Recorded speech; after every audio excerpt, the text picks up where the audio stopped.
একটা কথা জীবনে সবসময় মনে রাখতে হবে যে আমরাই আমাদের জীবনের হিরো। সেই জন্য আমাদের লড়াইটা আমাদেরকেই লড়তে হবে।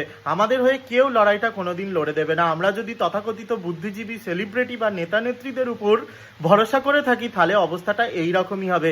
কেউ গ্লিসারিন দিয়ে ইচ্ছা করে কেঁদে লাইভ করবে, কেউ বা এটাকে একটা বিচ্ছিন্ন ঘটনা বলে বেরিয়ে চলে যাবে, কেউ বা বলবে অন্যান্য স্টেটেও হয়, বিহারে, এমপিতে, ইউপিতে, মণিপুরে, সব জায়গাতেই হচ্ছে। অতএব সব জায়গাতে হচ্ছে যখন, কলকাতাতে হওয়াটা এটা এমন কিছু বড় ঘটনা নয়। সব জায়গায় যেহেতু জাস্টিস পাইনি, তাই কলকাতাতেও যে জাস্টিস পেতে হবে এরম কোনো ব্যাপার নেই। এই হচ্ছে আমাদের তথাকথিত নেতা নেত্রী, সেলিব্রিটি, বুদ্ধিজীবীদের মতামত।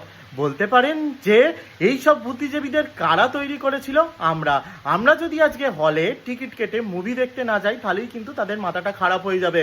তারা বুঝতে পারবে যে সাধারণ মানুষের কতটা দরকার। আজকে যদি আমরা ভোট দিয়ে কোনো নেতা নেত্রীকে বেছে না দিই, তাহলে কিন্তু বুঝতে পারবেন যে এই সাধারণ মানুষের কতটা দরকার।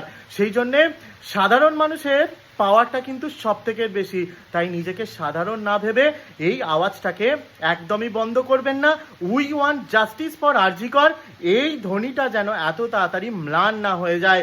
একদিন রাত্রিরে পথে বেরোলাম আর তারপর ভুলে গেলাম নিজের বাড়িতে, এটা যেন কোনোদিন না হয়।